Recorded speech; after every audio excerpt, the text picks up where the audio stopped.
त्यावर त्यांच्या खात्यात 2 महिन्यांची रक्कम जमा झाली आहे. जवळपास 2,52,00,000पेक्षा अधिक महिलांना आम्ही दर महिन्याला हा लाभ त्या ठिकाणी पोहोचवत आहोत. मुख्यमंत्री माझी लाडकी बहीण या योजनेसाठी जवळपास 36,000 कोटींची तरतूद ही त्यांनी यंदाच्या वर्षासाठी केलेली आहे. त्याचबरोबर फेब्रुवारी आणि मार्च महिन्याचा एकत्रित असा लाभ याचं वितरण सुद्धा आम्ही 2 दिवसापूर्वीच सुरू केलेलं आहे आणि लाडक्या बहिणींच्या खात्यामध्ये फेब्रुवारी महिन्याचे 1,500 हे त्या ठिकाणी 2 दिवसातच पोहोचलेले आहेत आणि मार्च महिन्याचे 1,500 सुद्धा महिला आणि बालविकास विभागाकडून लाडक्या बहिणीसाठी मोठी ब्रेकिंग न्यूज येत आहे.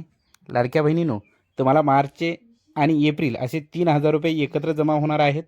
पण ते कधी होतील हे अजून GR आलेला नाही आणि GR आल्यानंतर ते स्पष्ट होणार आहे. बहुतेक या 2 दिवसामध्ये GR येईल आणि लाडक्या बहिणीसाठी गुड न्यूज मिळेल अशी आपण अपेक्षा करूया. अतिशय आनंदाची बातमी येत्या 2 दिवसामध्ये लाडक्या बहिणीला येईल. कारण मार्च महिना संपून गेला आणि एप्रिल पण संपलेला आहे. तरी लाडक्या बहिणी या 2 महिन्याच्या प्रतीक्षेत आहेत. कधी आपल्याला ही रक्कम आपल्या खात्यावर जमा होईल. तर लाडक्या बहिणीनं तुम्हाला आधार लिंकिंग तपासायचं आहे. तुमचे शिल्लक किती आहेत बँक खात्यामध्ये हेही तपासून घ्यायचं आहे. म्हणजे हप्ता जमा झाल्यानंतर आपल्याला तसा संभ्रम होणार नाही आणि आपल्याला ते समजेल किती जमा झालेत ते. तर या सर्व गोष्टीकडे आपण लक्ष द्यायचं आहे लाडक्या बहिणींनो. महत्त्वाचं काय बघा, लाडक्या बहिणींनो, हप्ता टप्प्याटप्प्याने जमा होत असतो. त्यामुळे 1-2 दिवस उशीर लागू शकतो.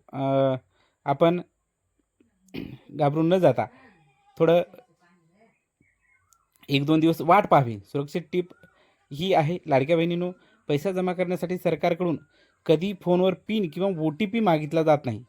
त्यामुळे तुम्हाला पुनश्च एकदा विनंती आहे की अशी OTP कोणालाही शेअर करू नका आणि कुठल्याही पिन आपल्याला आलेला पाठवू नका. आता पैसा जमा न झाल्यास काय करायचं आहे बघा, आपली KYC प्रक्रिया तपासून घ्या आणि नारी शक्ती दूत ॲपवर आपल्या अर्जाची स्थिती तपासून घ्या. जेणेकरून आपल्याला समजेल की हप्ता जमा व्हायला काय अडचण आलेली आहे. अतिशय महत्त्वाची माहिती लाडक्या बहिणीनं. व्हिडिओ जर आवडला असेल, आमच्या चॅनलवर जर आपण नवीन असाल तर व्हिडिओला लाईक करा, शेअर करा. धन्यवाद.